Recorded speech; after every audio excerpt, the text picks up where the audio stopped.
The Federal Reserve just turned inflationary. If you like your inflation, you can keep it. In fact, you'll love what comes next. While the government shutdown hogged the headlines on October 29th, the Fed quietly announced they are ending the main program fighting inflation, called quantitative tightening, or QT. This matters because QT, which involves selling trillions in Fed assets and canceling the dollars, was the main tool the Fed was using to keep the lid on inflation. Now it is over. So the Fed has two main ways to create inflation. The traditional way is they artificially lower interest rates so banks can make lots of cheap loans. The banks literally print the money, which is why when you get a mortgage, the bank wants you to open an account. You might think, I don't want an account, I want a loan. But the reason is the bank effectively printed the money. The new money then dilutes existing dollars just like a basement counterfeiter, and prices go up.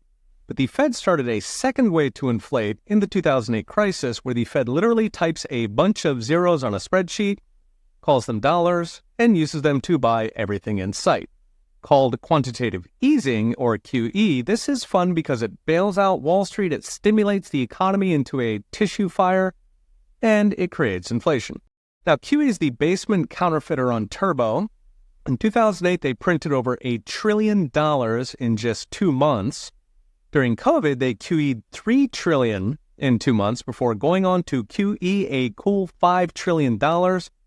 That was fully 1/3 of all dollars in existence, and of course it set inflation soaring at the fastest pace since the 1970s. Now, Bidenflation scared the Fed straight, so they jacked interest rates to choke off those loans, and they flipped to tightening, selling everything in sight and canceling the dollars.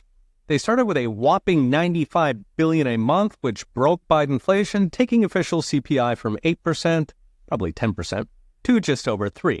At that point, they backed off because the sales were hurting Wall Street, dropping to $60 billion a month by the time Biden left office, $40 billion this April, and now zero. The problem is Congress has not cut spending, it actually increased, meaning the Fed is now taking away the main thing holding down inflation, while they're also cutting interest rates, which also makes inflation go up.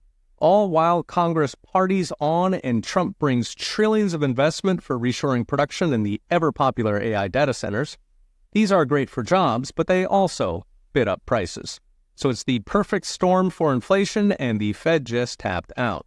Now, we're not going back to 8% inflation. That would take another COVID-level printing orgy, but inflation could pop back into the 3s by midterms when voters get to tell Congress what they think about it all.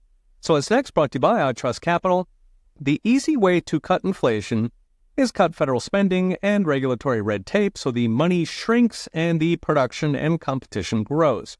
Given Congress is not doing any of this, the hope was at least the Fed keeps QT going to drain the extra inflation. That ship has now sailed. Read the rest with charts and all the gory details at profitandloss.com. Okay, we'll be watching. See you next time.